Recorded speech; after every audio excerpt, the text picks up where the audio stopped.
Hello, this is Kathleen from the World Economic Federation. At the time of this recording, we all wait as the United States House of Representatives considers whether it will sabotage the global recovery with more debt ceiling theatrics, as though refusing to pay your already existing debt is somehow equivalent to refusing to create what already exists in the first place. So we sit in an economic minefield of incompetence, waiting to see what fresh, policy-free, pro-corruption, divisive culture war nonsense they will come up with next to avoid doing their job for the people, and keep doing the job the donor class wants. The donor class does not care about your Medicare, Medicaid, and Social Security. While fixing the healthcare system was covered in another video, we have not discussed yet how to stabilize Social Security and make it profitable. Given that our leaders are currently putting Social Security, Medicare, and Medicaid on the chopping block, perhaps it is time to talk about how we could bolster the Social Security system until the UBI system has time to mature. This would allow for a stable transition on the part of the boomer generation, who is due to retire during the next decade, assuming their retirement is not sabotaged by our leaders' antics. Our currency is backed by the full faith and credit of the United States, and if our leaders are going to behave in bad faith with regard to our economy and debt obligations to our seniors, it is time to create a good faith system of greater accountability and transparency with which the economy can thrive. The federal government would have the ability to purchase massive amounts of sponsorships to account for the retirees they need to cover. This would allow the federal government to fund the needed programs by producing the energy needs to support that project. The advantage of sponsorship holdings by the government is that the Social Security sponsorships could go towards decirculation once the UBI system is fully matured, making the Social Security system unnecessary. No more having to worry about earning under a certain amount or means testing. As a person, you have intrinsic value, not just as a means of production to be controlled, but as a parent, a friend, a partner. You should not have to worry about politicians destroying your economy to try to drive outrage for the next election cycle. Why should there be yet another collapse that inevitably causes a massive redistribution of wealth upward as they melt down the economy, drive inflation, and force people to dip into their savings and holdings so the donor class can buy up that stock and go long waiting for the recovery? That's not being smarter. That is simply having the resources to go long. Why should we have to hear the same tired excuses that protect the fossil fuel industry and keep them taking your tax dollars from your pockets to prop themselves up? Wars are means for profit. Pandemics are means for profit. Death and suffering are means for profit. So why solve any problems in Washington when disruption, destruction, and suffering is the basis of so much of our guaranteed Wall Street returns? Why simply sell a vaccine when you can pay anti-vax populists in Washington to drive fear surrounding them, preventing herd immunity from ever taking hold, while guaranteeing a variant factory that will perpetuate the suffering and profit further? The debt ceiling fiasco is just another opportunity for them to bankrupt our institutions so they can be privatized, all so you can start paying a monopolistic premium on those necessities as corporations crank up the returns as years pass and their control solidifies. To date, the neoliberal idea has been that the free market will solve all problems, but neoliberal economics always end in tragedy. They are short-sighted and self-serving economic propaganda that helps established players corruptly control markets to their interests. People have often said that if it wasn't good business, it would not win. Therefore, the cult of neoliberal thought says the outcome, however immoral, is good, and that the market has rewarded it. It seems immoral to take away the Social Security of millions of baby boomers to keep them from retiring in the next decade, coincidentally keeping the workforce saturated and desperate enough to work for a pittance. It is immoral to take away income that people have budgeted and planned for decades, to give it as a labor handout to your donors.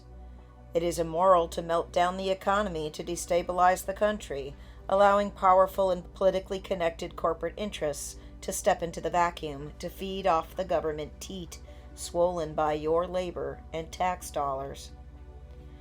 Under this leadership, you are effectively living in a corporate socialist state, where the government, through policy and sabotage, forces a submissive and compliant workforce to work for their donors with maximum desperation and hustle. How is it not socialism when they always get the bailouts, and even their employment costs are intentionally suppressed through your purposefully created fear and instability, through economic sabotage of the cities, the rural communities, everyone, all of us? Audacity to unionize? We will have the courts and consultants take care of that. Audacity to retire? Our leaders will sabotage the global economy to force you back out to work for your corporate keepers. In the age of automation, are they talking about how to create livelihoods, or are they trying to destroy your holdings to force you back into the job market? In the age where our nation's largest cohort, the baby boomers, are aging out of work, why are our leaders who allegedly are looking out for our interests talking about cutting Medicare or Medicaid? What happens if they succeed and the Federation has not grown to meet your needs? Do you think your gerrymandered districts will give you the power to make changes, or are those districts drawn to regress the social contract? These leaders believe that we are as lazy as they are, physically and intellectually. In fact, they believe they are the best and brightest. Imagine having the power of the most powerful institution in human history at your fingertips, and you are not competent enough to improve the livelihoods of your constituents and the world. If you are anti-tax, you are pro-green energy, plain and simple. If you are in favor of stabilizing Social Security as the Federation UBI system develops, you are in favor of supporting the health and lives of your parents and grandparents as they age. Now, there is a possibility that in the event that the clown car in the House decides to default on the nation's existing debt, Biden will break glass on the trillion-dollar coin or some other equally unprecedented measure that could also lead to troubling economic outcomes. One problem with the trillion-dollar coin potential is that it would likely be used as a reason to punish the masses with inflation, which is basically a tax on those that have the least, in addition to the taxes they will pay that the donors behind our leaders will not. However, if sponsorships were purchased with some of the money, so that the total energy reserve credits match the number of dollars spent, there would be proof of work security in the form of work and infrastructure, and long term, the maturation system will make the federal government whole for their cost of paying down some of the debt. In fact, since at that point the federal government would be participating in the Federation, it would also have access to its national ERC account. This account allows them to secure the entirety of their debt with their national ERC tokens, which are matured by their interest in international energy revenue, secondary credit purchased sponsorships. This allows the U.S. and any participating country to immediately secure their debt with an energy future that matures and repays the debts over time. At the same time, the transparency and accountability of the Federation can stabilize markets and settle debts around the world while providing income and meeting the energy needs of everywhere we are welcome. Living wages, dignity in work, satisfaction in retirement, and Social Security are all natural outcomes of the Federation's success, so any leader who cares about the environment should be on board at hello. That being said, why aren't anti-tax, pro-privatization conservatives on board? This is everything they said they wanted. A privatized solution to the climate crisis that, as an added bonus, ends taxation, which at the same time follows the actions of Christ by healing the sick and addressing the needs of people, hopefully in time ending poverty, something that we suspect Christ would approve of. Question for the comments. Can you come up with any reason as to why an anti-tax, pro-Main Street American politician would be against following the teachings of Jesus through a free market solution? The downside, of course, is that if successful, this would create an incredibly powerful private institution that no one person or board should have dictatorial control over, as one would with a typical company.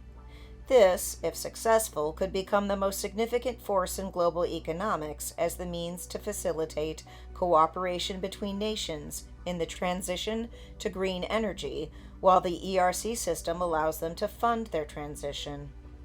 Not only that, but the Federation would also bring about an expansive network of privately run small businesses that are actively being subsidized by the system, giving them access to a marketplace and inventory where the Federation allows them to purchase inventory at the same rates the Federation gets without taking a commission, only covering costs minus any applicable subsidy, depending on the products. They would collectively rival the purchasing power of any of today's largest nations. This would allow the Federation to prevent greed-driven inflation through sheer buying power. If that isn't enough, the organization would have the resources and partnerships to adapt and meet the demand themselves in the event that a company decides to attempt monopolistic behaviors. After all, today's monopolistic behaviors, market signaling, coordination through consultants' advice that gets everyone to put jazz hands in their routine without direct coordination, are all ways to evade antitrust oversight. However, the Federation as a privately held entity gets to play by different rules, allowing it to not maximize profit, allowing it to prioritize people and positive outcomes, while at the same time being able to outcompete anyone. You don't have to worry as much about whether the government is doing its job in the category of antitrust if you can simply petition the executive committee or one of the outside associated entities to step into the market to break the monopoly, hire their workers, and purchase their distressed assets, because there is no way they could possibly compete with such a powerful economic entity. It is basically the corporate singularity they might wish to make, but rather than yet another crony enterprise, it is an economic juggernaut that is overseen for the people by the people, which is a whole lot more than we can say about the government, all while falling under the regulation of a privately held company as the governance happens through my estate, keeping the company privately held. Do you want to beg the government to regulate corporations, or do you want to know that there is an entity that answers to you, to answer the call to compete should it become necessary? The entity should favor added subsidies to our small business support network, not only to improve economic value flow, but also to drive greater value to Main Street, who really gets the work done.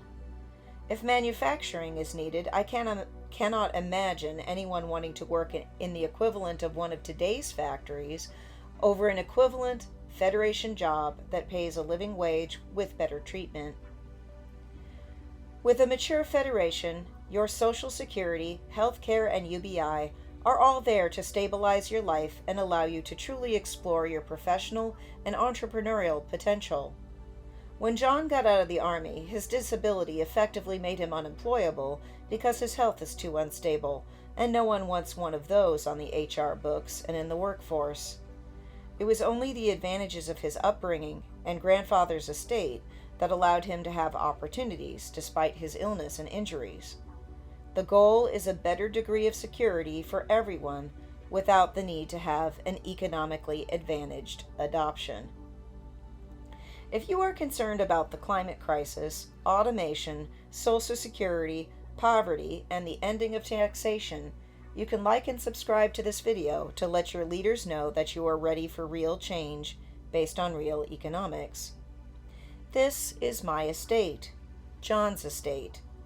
The Federation system is designed to not charge you for your UBI sponsorships, health care, and other proof of work, while your leaders are trying to sell you anger at your fellow man over their not doing their job. The Federation works to make good on the promise of the American dream of economic independence. What you accept from the Federation is not socialism, and it is not pity. It is a recognition of your value as a person, that regardless of our politics, race, or creed, you have value to our family. Maybe we don't want to have a beer together, but we don't have to like each other to recognize each other's humanity. Are your leaders in Washington working hard to treat your humanity with dignity and ability to make ends meet? Is your employer's stated mission to meet the needs of their employees and families so they can not only live with dignity, but also have time together that forges the bonds of family and community? Cult leaders want to take your money and have you turn your back on your family and their well-being, depriving them of your presence, love, and support, ultimately to create systems of dependence which the cult leader can use to abuse them further. Do your leaders or employers feel entitled to control your private life and create similar attachments out of a sense of entitlement to maximize your work surplus at the expense of your family and their well-being in return for sub-living wages to maintain control and dependency? Do your leaders even know what freedom is when their work product is taking away your rights and taxes while campaigning to destroy your social contract and Social Security that you paid into? Not because it is really in trouble, but because they want to gut it and privatize it. Well, here we are, the lowest bidder. We will gladly use ERC to stabilize the economy during this transition to green energy and use the resulting work product to pay off all the debts while rewarding the stakeholders in the success of the mission with living wages, UBI, health care, and unprecedented opportunity to have the freedom to follow your passion and dreams professionally. If you work for someone else, it is because they treat you with respect and they make it worth your time away from your family and the sacrifices you make for them. Do you think they would rather melt down the economy than end taxation and take climate action? Do you wish to perpetuate this willful sabotage of our global economy by our most corrupt leaders? Your leaders tell you that you only deserve the best deal you can negotiate for from a potential company, but with the Federation, your humanity counts. And with the UBI and health care security, it would be that much easier to walk away if you are not getting your due. With the Federation, your UBI program sponsorships are simply yours, regardless of whether or not we like each other. That is professionalism. That is respect. That is the Federation. It is time for you to make capitalism pay like it promised.